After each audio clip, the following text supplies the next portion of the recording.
Bom dia. Hoje o pessoal tá mais animado, né? Tá meio friozinho. Friozinho nada, né? Tá agradável, né? Sejam todos bem-vindos a essa casa de oração, de luz. Uma entre várias que existe ao redor desse planeta de provas e expiações. Por que entre várias, né?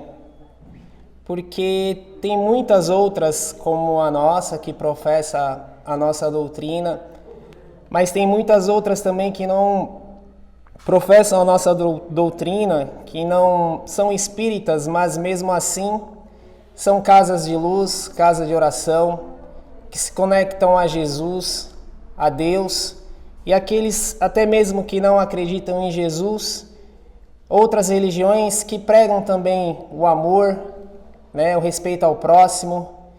Então, é uma das. Nós não somos os únicos ceareiros na seara do Mestre.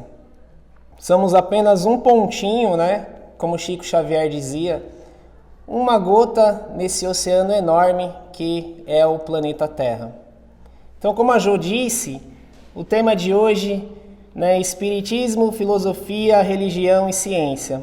Antes da gente começar, eu fiz uma anotação para a gente entender o conceito desses três termos, né? Então, filosofia, o que significa, o que foi definido como conceito da palavra filosofia? Amor pela sabedoria, experimentado pelo ser humano consciente de sua ignorância. Tem outros termos técnicos, né, vamos dizer assim, mais rebuscado, mas não vem ao caso a gente estudar dessa forma. Religião, crença na existência de um poder e ou um princípio superior da qual depende o ser humano, né? Espiritismo, que é a nossa doutrina. Nossa, não, né? Que é uma doutrina conhecida como a terceira revelação, que Jesus, a espiritualidade, deixou para a humanidade através do professor Hippolyte Léon Denisard Rivail, né? Mais conhecido como Allan Kardec. Espiritismo, doutrina religiosa de cunho filosófico e científico, cuja principal crença gira em torno da constante evolução espiritual do ser humano, né? E ciência, conhecimento atento e aprofundado de algo. Então, se a gente for prestar atenção, todos esses termos são interligados entre si. Porque o Espiritismo ele veio trazer para nós, através do professor Rivail, que era um pedagogo, algo não somente baseado em fé. Claro que a fé é importante, né? A fé nos fortalece, mesmo a gente não vendo o mundo espiritual com os olhos físicos, a gente acredita, e isso se chama fé. Eu acredito em Jesus, mas eu vejo o Jesus físico, eu pelo menos não consigo ver, nunca vi, né? Mas eu tenho fé que ele existe, eu tenho fé que ele está olhando pela humanidade, está regendo as legiões de bons espíritos que estão ao redor desse planeta, tentando, se esforçando e fazendo por onde para que essa ajuda chegue até nós. Então isso se chama fé, como diz no Novo Testamento em Hebreus, né? É o firme fundamento daquelas coisas que a gente crê, mas não vê, né? Mas o professor Rivail, Allan Kardec, ele trouxe para nós uma coisa que foi além da fé, que foi você ter uma crença racional daquilo que você professa.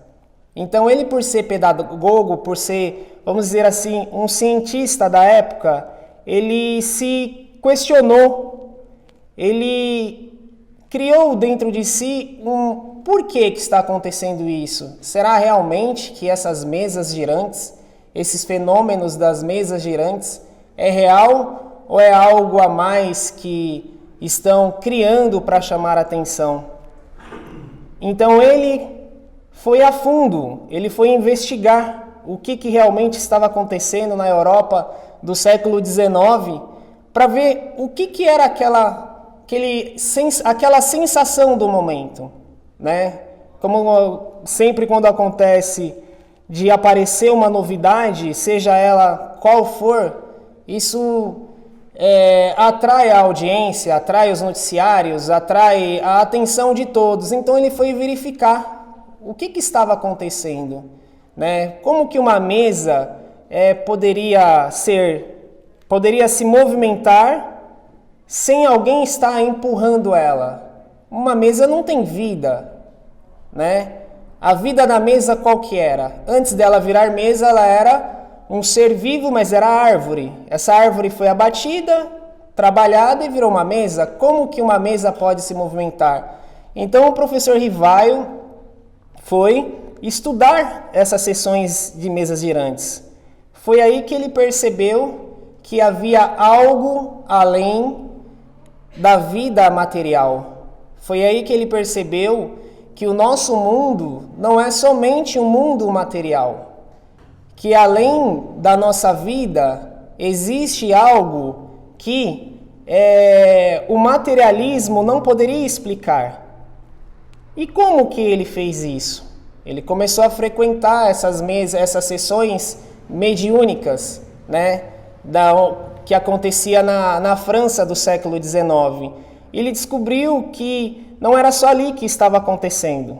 Em outras regiões também aconteciam aquilo. E antes desse fenômeno, a gente pode também citar o caso das irmãs Fox, né? Que foi aquelas irmãs que, junto com os pais, se mudaram para uma casa nos Estados Unidos, na cidade de Hydesville, e lá elas tiveram uma comunicação com o espírito que havia sido assassinado tempos antes ali naquela casa.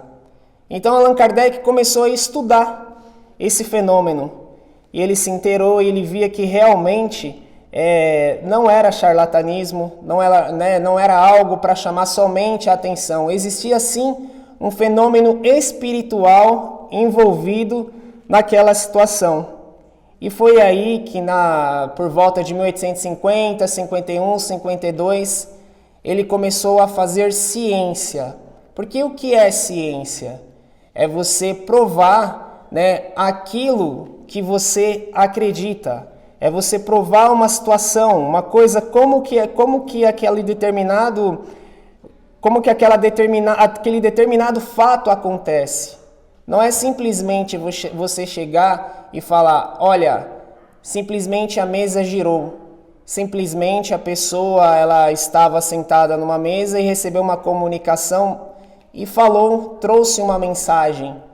Não, ele começou a estudar aquilo e ele descobriu, né, através desses estudos empíricos, que a espiritualidade existia, que a espiritualidade se fazia presente no meio de nós, que nós não somos somente esse corpo, né, de carne que estamos aqui, aparecemos aqui do nada e vamos embora e simplesmente acabou. E se nós pararmos para pensar por um tempo, por alguns minutos, né, a gente vai se questionar. Se é só essa vida, por que comigo acontece isso, com aquela pessoa acontece aquilo? Por que eu estou sofrendo? Por que outra pessoa, aparentemente, porque a gente costuma julgar muito a aparência dos nossos amigos, dos nossos conhecidos, das pessoas que estão próximas a nós e daquelas que, digamos assim, são famosas, né? A gente costuma dizer, tem um ditado chamado que a grama do vizinho ela é mais verde, ela é mais bonita, mas você não está na residência do vizinho e não sabe o que ele passa para você chegar a esse tipo de conclusão, não é mesmo? Então, se a gente for parar para pensar, né? Então, por que estamos aqui? Se não existe nada além disso, por que a vida tem tanto sofrimento para uns, aparentemente, e para outros parece que há um excesso de bonança e um excesso de alegria? Se Deus existe, por que Ele permite tudo isso? que eu sofra e que o meu amigo não sofra, que a vida para mim seja mais complicada e que para a vida do meu amigo as coisas, vamos dizer assim, fluem melhor.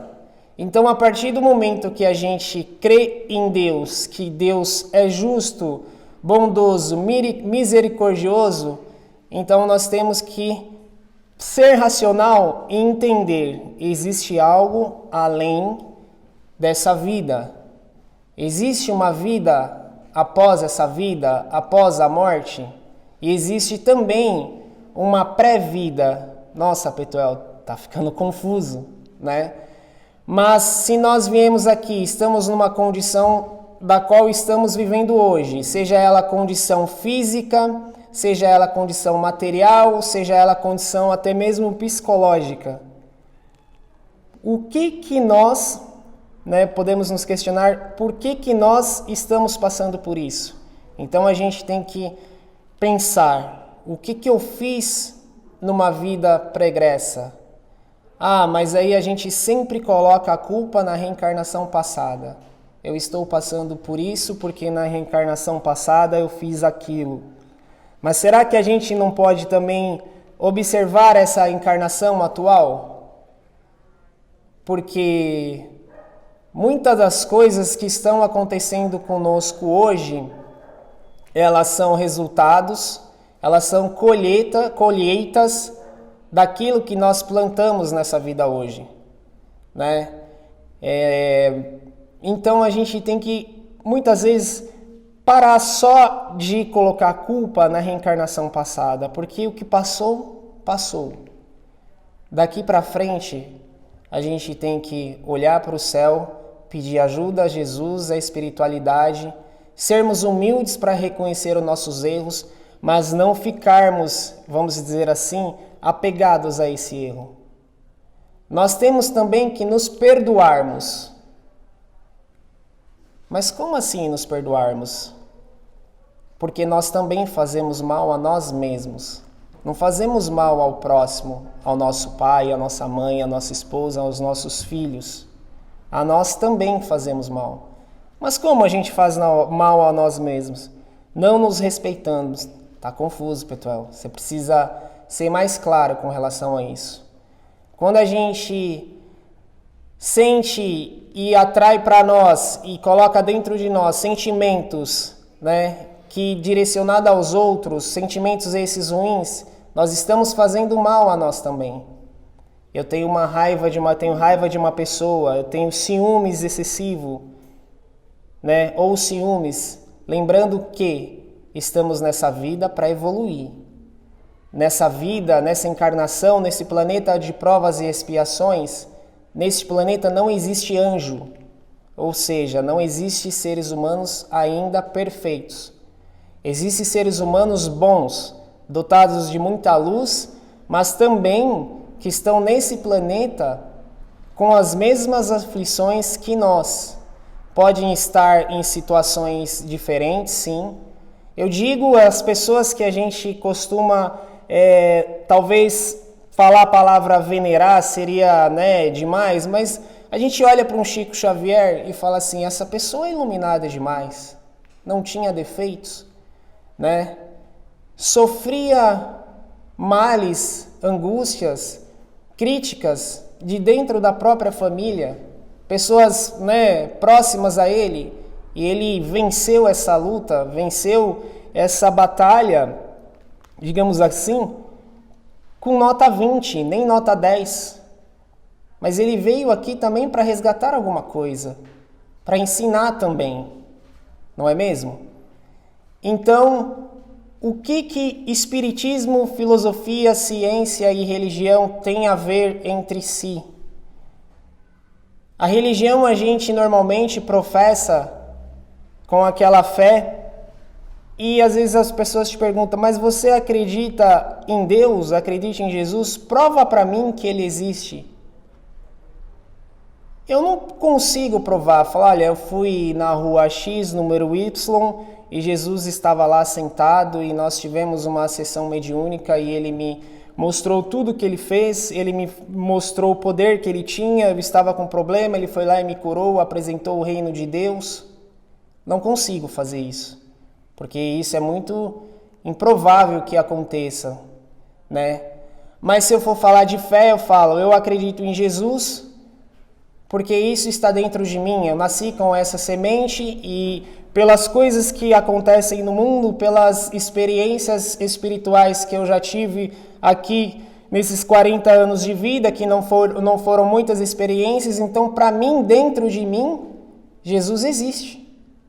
E se você perguntar para um budista, para um muçulmano, muito provavelmente ele também vai dizer isso para você. Se você chegar para ele, prova para um muçulmano, para um né, que professa a religião muçulmana e falar, prova para mim que Maomé existiu. Talvez ele vai falar, eu não consigo te provar, nem sei se existe uma tumba, um lugar onde, como tem lugar histórico onde falam que Jesus, o corpo de Jesus foi enterrado ali, não saberia dizer se Maomé tem algum lugar que possa dizer que ali ele foi enterrado ou sepultado. Mas o muçulmano ele vai de acordo com a crença dele, de acordo com a fé dele, com a experiência espiritual que ele tem, ele vai te falar de uma forma que para ele aquilo é uma fé inabalável. E assim um budista, um hinduísta, outras religiões que estão ao redor desse planeta, né? E só que o espiritismo, que não é a melhor religião no sentido, nós não somos os donos, os melhores em tudo. Mas o professor Denizar, Allan Kardec, como ele preferiu ser chamado depois, ele colocou ciência na religião. Porque muitos dizem que a ciência e a religião não podem, elas são antagônicas. Elas não podem andar de mãos dadas. Mas por que não pode andar de mãos dadas? Né? Porque falam que muitos cientistas são até ateus. Porque eles acreditam mais nas coisas empíricas, naquelas coisas que eles veem, que dá para palpar, que dá para chegar num resultado após diversas experiências, do que algo que é simplesmente transmitido de geração para geração, como é uma religião. Né? Normalmente acontece isso. Por que você é católico? Porque meu pai era, minha mãe era. Por que você é evangélico? Porque eu nasci numa família evangélica. E normalmente os pais passam aquilo para os filhos. Mas você consegue provar para mim o que você sente nessa religião? O que você pode trazer para mim de bom dessa religião? O que você pode trazer para mim de realidade? Prova algo para mim, mostra algo para mim que o que você está falando existe, né? E Allan Kardec, de alguma forma, ele conseguiu trazer isso para nós. Provar essa situação. Então a espiritualidade também, na época, já antevendo, né, aquela profusão de curiosidade e que também a humanidade precisava dessa terceira revelação, que a primeira, Moisés, a segunda, a vinda de Jesus e a terceira, o Consolador. Já antevendo esses acontecimentos, então teve uma, vamos dizer assim, uma explosão de comunicações na época. Foi assim que surgiu o Livro dos Espíritos, né? Esse livro maravilhoso que é uma das bases do Espiritismo. Um livro que contém mais de 1000 perguntas. E se você analisar essas 1000 perguntas, muitas delas intercaladas entre si, mas sem se contradizer, aí você fala, nossa, mas como que é possível, naquela época, esse tipo de pergunta e esse tipo de resposta assim tão contundentes? O que foi feito? Foi Allan Kardec que criou todas as perguntas, que respondeu com um espírito do lado dele, respondeu todas essas questões e formou-se os livros dos espíritos? Não. Ele mandou as perguntas para os médiuns ao redor da Europa, onde ele sabia que havia sessão mediúnica, e ele reuniu todas essas respostas. Então havia igualdade e semelhança em todas elas, para não haver contradição. E aí surgiu o Livro dos Espíritos. Então isso é ciência. Não foi simplesmente falar, olha, eu acredito, eu vou fundar uma religião, eu acredito nisso e pronto, e acabou, vamos colocar como verdade, como uma nova crença, vamos em frente. Mas ainda mesmo assim, ainda existe pessoas, ainda existe grupos que contestam a religião. Planeta de provas e expiações. Nós não vamos ser unanimidades e também não é a pretensão do Espiritismo, não deveria ser a pretensão de nenhuma religião se impor a outra. Tudo aquilo que é imposto pela força, pelo poder, um dia cai por terra. Mas como assim cai por terra? Se não há base espiritual, não há nada que possa sustentar esse tipo de comportamento, ou uma religião, ou uma igreja, ou uma casa espírita. Qualquer casa de luz, qualquer igreja, qualquer centro espírita, se ele não tiver se sustentado, se ele não se mantiver numa base espiritual, muito provavelmente não terá vida longa. Ah, mas tem que ter vida longa? Toda igreja, todo lar espírita? Sim, porque o bem, ele é eterno, o mal não. Nossa, mas sempre que eu me conheço por gente, eu sempre ouço dizer que o mal existe, sim. No planeta de provas e expiações, o mal ainda se faz muito presente. No planeta de provas e expiações, o bem ainda é tímido, apesar de estar avançando, vamos dizer assim, com mais velocidade. Nós ainda, eu costumo dar um exemplo bem que as pessoas costumam entender. Se você for ver hoje, nos dias atuais, qual programa que dá mais audiência? Aquele que é sensacionalista ou um programa falando sobre o planeta Terra num canal de televisão que é bem visto, mas que tem pouca audiência? Claro que é o sensacionalismo. Aquilo que mostra a tragédia, os problemas humanos. Não que não devemos prestar atenção nisso, mas se a gente ficar preso somente nesse tipo de informação, somente nesse tipo de notícia, isso não vai fazer bem para nós. Não é mesmo? Então, o mal ainda se faz muito presente nesse planeta de provas e expiações. O bem, a partir do momento que ele perder a timidez, perder a vergonha, aí nós vamos entrar naquilo que se chama de planeta de regeneração. Porque para aqueles que não sabem ainda, nós não seremos, nós não, né? Esse planeta, nós também, mas pode ser que o planeta evolua mais rápido e o planeta formado por nós evolua mais rápido que nós que estamos aqui nessa sala hoje. E se torne um planeta de regeneração, um grau acima desse planeta ao qual estamos vivendo hoje. Então Allan Kardec, ele trouxe todos esses conceitos, ele trouxe isso para nós, e a religião espírita, o espiritismo, ele é uma das doutrinas que mistura ciência, com religião, com o que faz a gente, se não zerar nossas dúvidas, mas ficar mais seguros das coisas que acontecem.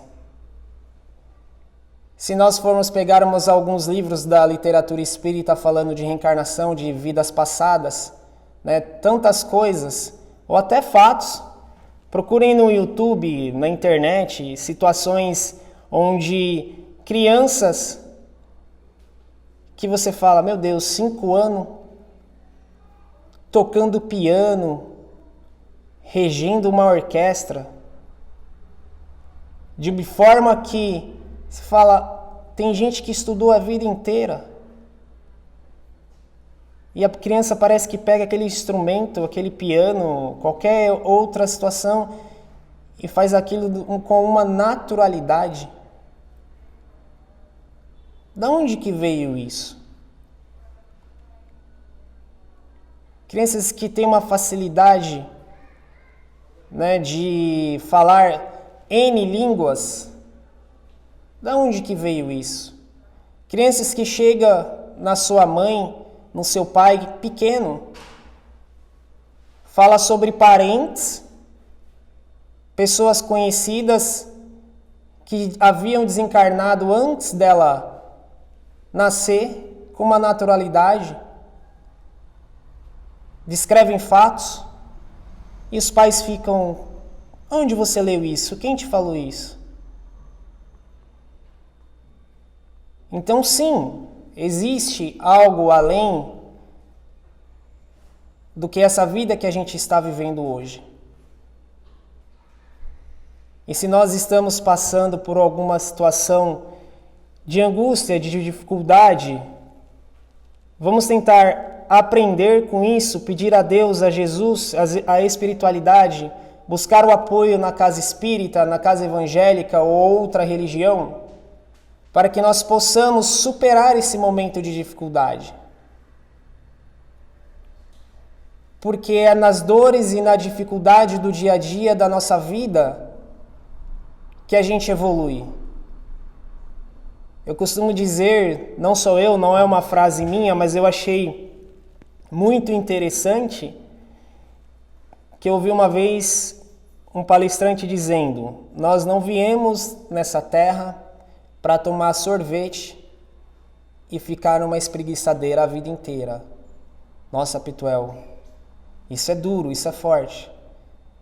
Nós viemos para aprender. E o aprendizado muitas vezes passa por sofrimento. Então Jesus não está nos abandonando.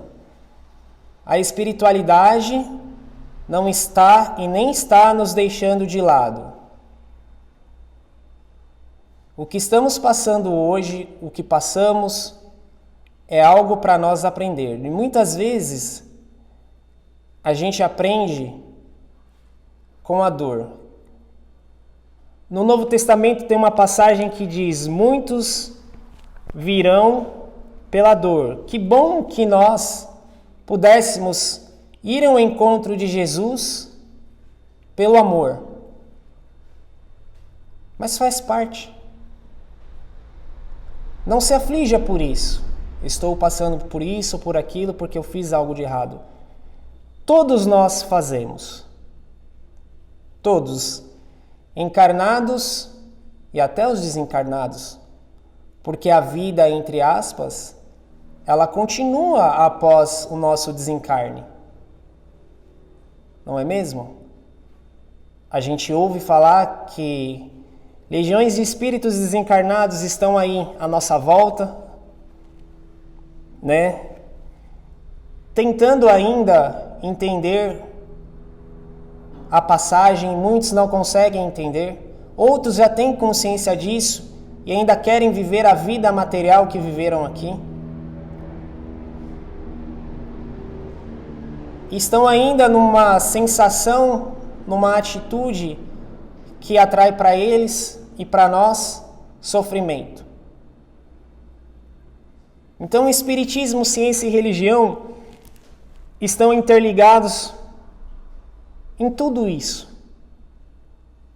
O espiritismo é uma religião, a ciência está ligada ao espiritismo porque de alguma forma Allan Kardec trouxe através da ciência a prova que a espiritualidade existe.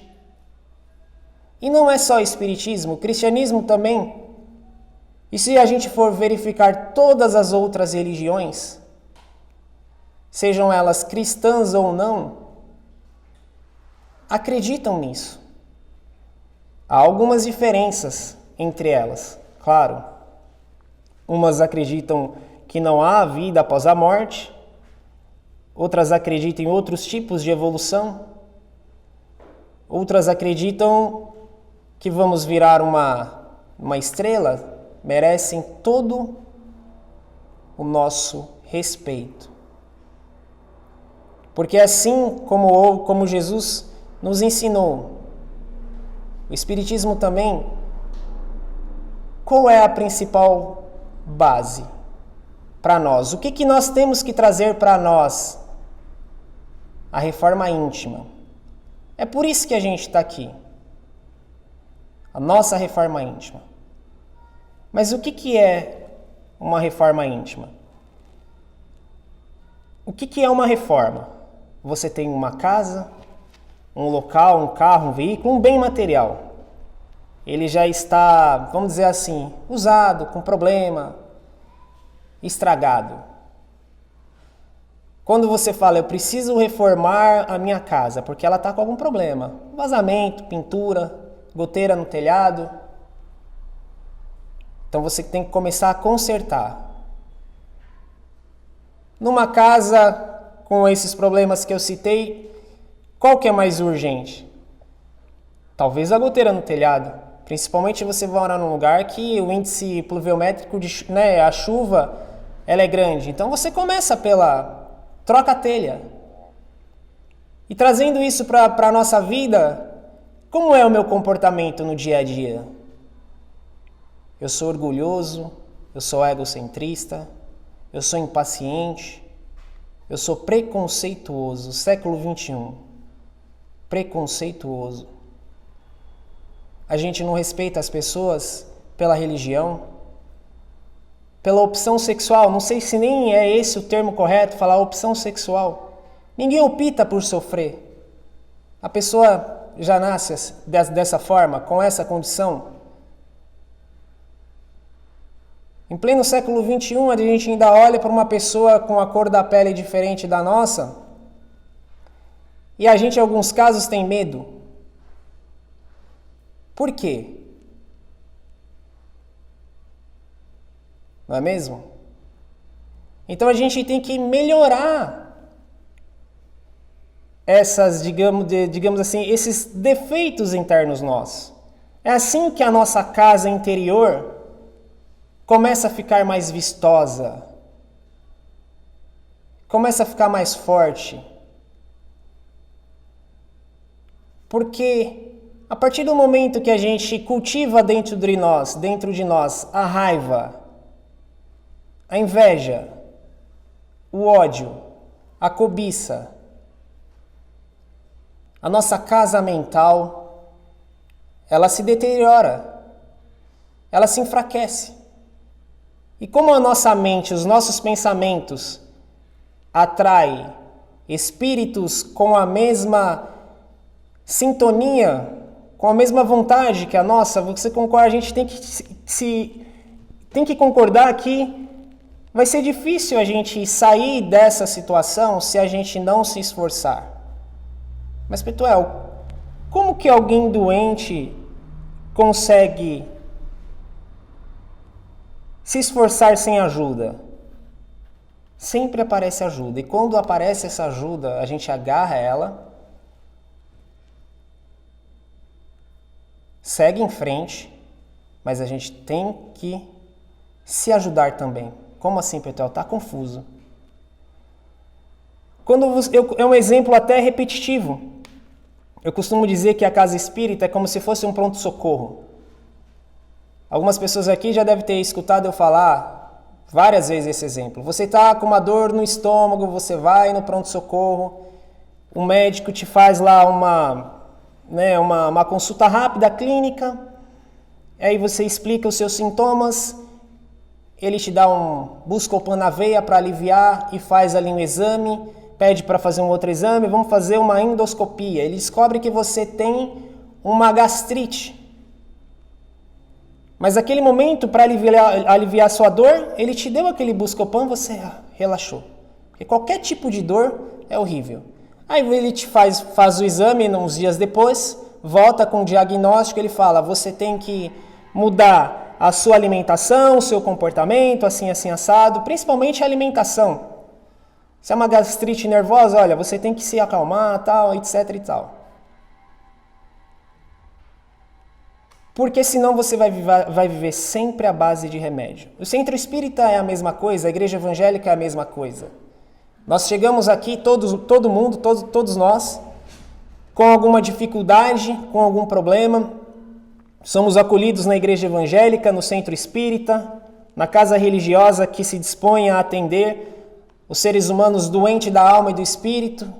E aí o atendente fala: você tem que ir até aquela sala, nós vamos aplicar um passe, vamos fazer um tratamento espiritual durante X dias, mas ele com certeza ele vai te passar um roteiro.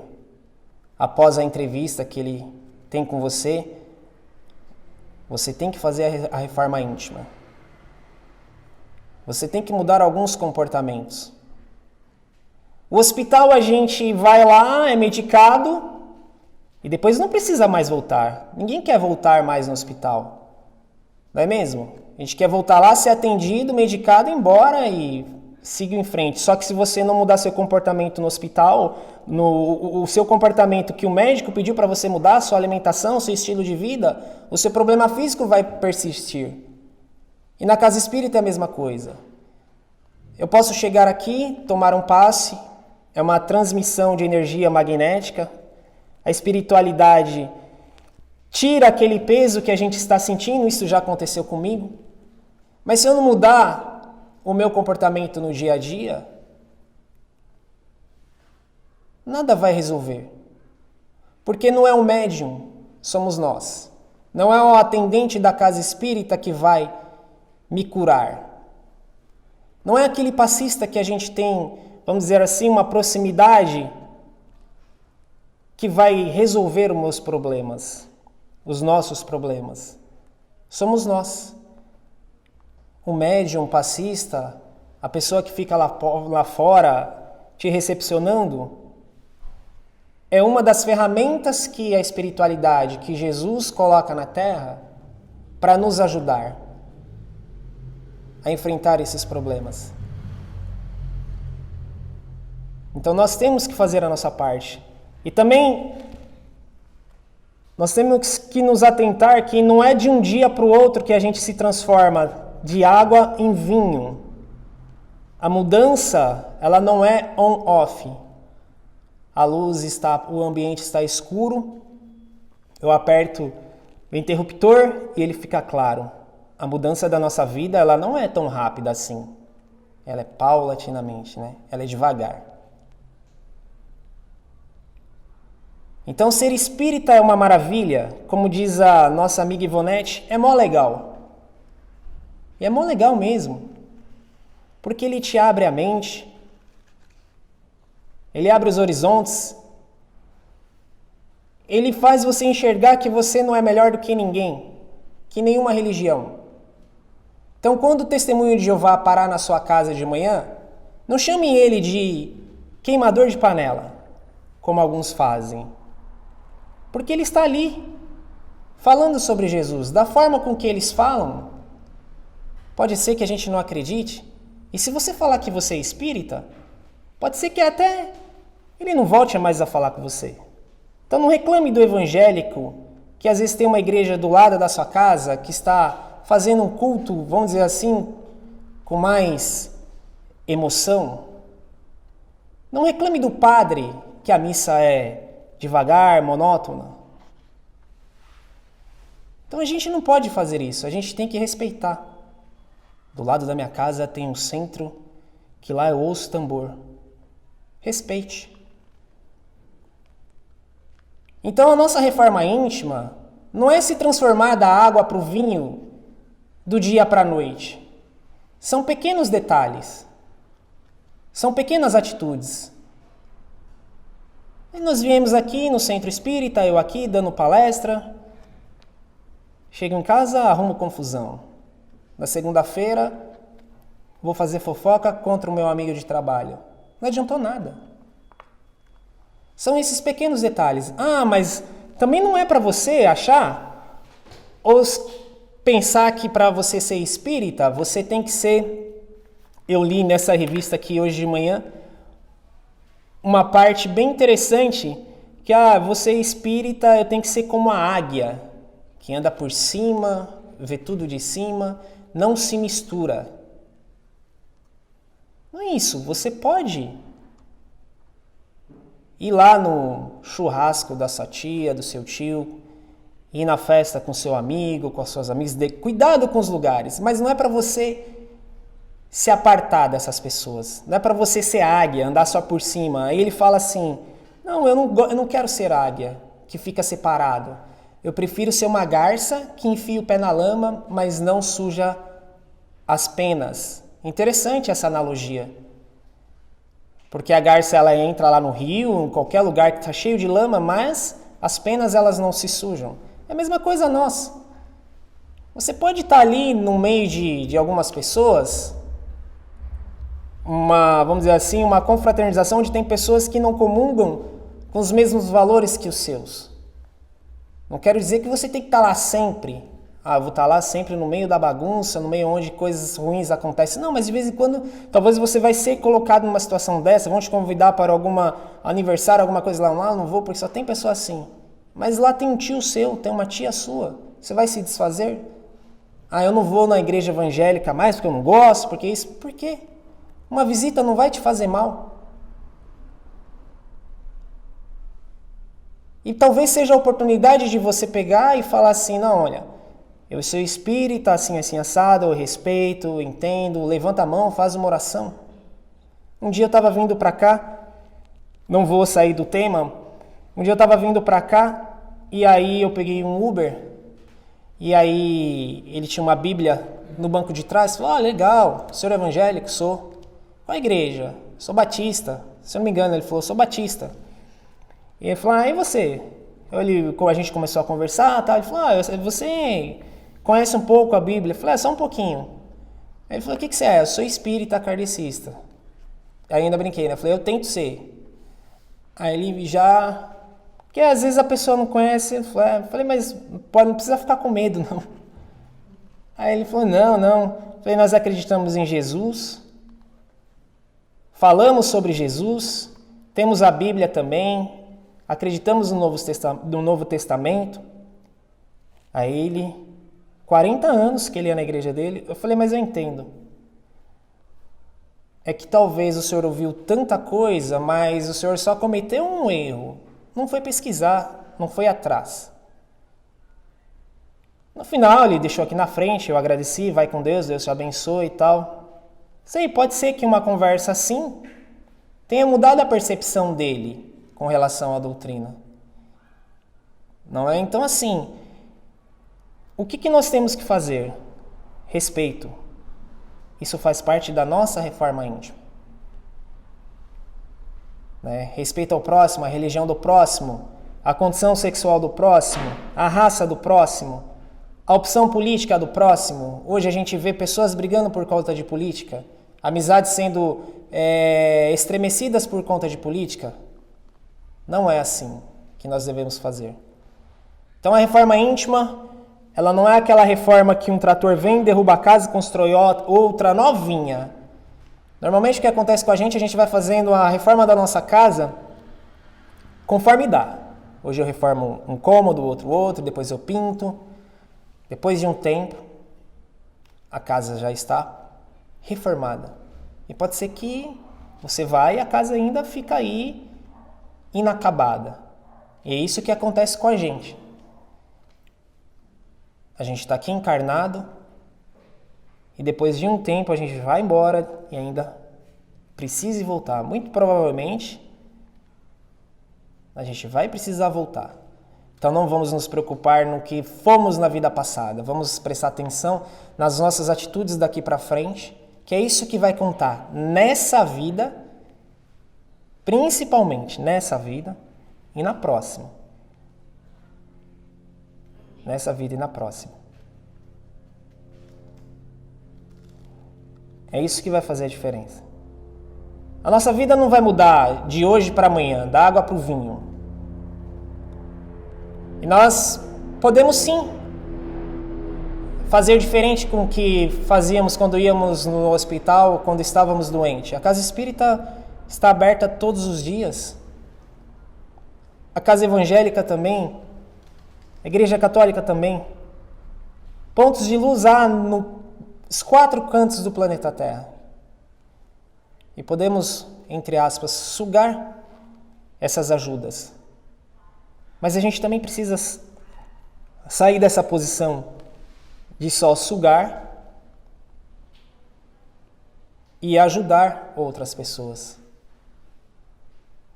E se estamos aqui hoje, claro, quem não pôde estar aqui também estão nessa posição. É que acendeu alguma coisa dentro de nós, que algo precisa ser feito, e principalmente por nós. Né? Vamos nos ajudar, vamos nos perdoar, reconhecer que nós somos errôneos, não colocar culpa nos obsessores somente, porque se nós temos obsessores é porque temos débitos, e nos perdoar. Tudo isso é duro, Petuel? Pode ser. Mas não percam a esperança, Jesus, a espiritualidade. Mãe Santíssima está aqui para abraçar todos nós. Também não é para se sentir culpado. Não, eu não mereço isso. Não, você merece. Talvez é somente um momento. Então eu não posso chegar aqui e falar assim, eu decreto a partir de hoje que a sua vida vai melhorar. Não, você pode se fazer isso por você mesmo. E quando a gente começa a pensar, quando a gente começa a se concentrar nesse tipo de ação, as coisas começam sim a mudar. Porque primeiro acontece no pensamento. Aquilo que a gente faz na vida prática, do dia a dia, primeiro acontece no pensamento. Então vamos orar, vigiar nossos pensamentos e começar a mudar os detalhes. Não é mesmo? Então é isso, pessoal. Eu agradeço de coração a atenção de todos. Né?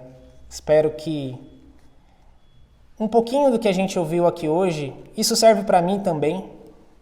O palestrante está passando para nós. Fui no centro espírita hoje, levei uma lapada, não. Primeiro a levar fui eu. Né? Então isso serve para mim também, para a gente começar a dar um novo destino para a nossa vida. Agradeço a atenção de vocês. E como prece de encerramento, eu vou ler uma mensagem de Meimei, psicografada por Chico Xavier, para a gente meditar durante a semana, durante o dia a dia, e que nós possamos praticar um pouquinho daquilo, né, que essa psicografia passou para nós. O título dela é... Pode ligar. Confia sempre. Não percas a tua fé entre as sombras do mundo. Ainda que os teus pés estejam sangrando, segue para a frente, erguendo-a por luz celeste acima de ti mesmo. Crê e trabalha. Esforça-te no bem e espera com paciência. Tudo passa e tudo se renova na terra, mas o que vem do céu permanecerá. De todos os infelizes, os mais desditosos são os que perderam a confiança em Deus e em si mesmos, porque o maior infortúnio é sofrer a privação da fé e prosseguir vivendo. Eleva, pois, o teu olhar e caminha. Luta e serve. Aprende e adianta-te. Brilha a alvorada além da noite. Hoje é possível que a tempestade te amarfanhe o coração e te atormente o ideal, aguilhoando-te com a aflição ou ameaçando-te com a morte. Não te esqueças, porém, de que amanhã será um outro dia. Então vamos descruzar as nossas mãos, os nossos pés, nossas pernas, nos ligar a Jesus, a Mãe Santíssima, e pedir a eles que nos guarde, nos proteja, nos dê força e sabedoria para lutarmos contra as nossas agruras interiores, os nossos defeitos, os nossos problemas. Pai querido, Pai amado, mais uma vez gratidão por essa manhã de domingo, ao qual o Senhor veio trazer para nós uma mensagem de amor e de esperança. Que cada um que aqui está, e que aqueles que não puderem estar aqui, que estão em hospitais, casas de repousos, num leito de dor, possa ser visitado pela equipe do Dr. Bezerra de Menezes, pelos seus mentores, e que nós possamos abrir o nosso coração, a nossa mente, para receber esses ensinamentos, e que de uma vez por todas nós possamos dar valor às coisas espirituais, que nós possamos dar valor àquilo que realmente importa. Senhor Jesus, mentores da casa, derrama sobre cada um de nós, sobre as pessoas que estão nesse salão, bênçãos de paz, derrama alegria e que eles possam ser agraciados com uma boa semana, com um ótimo dia e com muita esperança. Que assim seja, graças Senhor Jesus.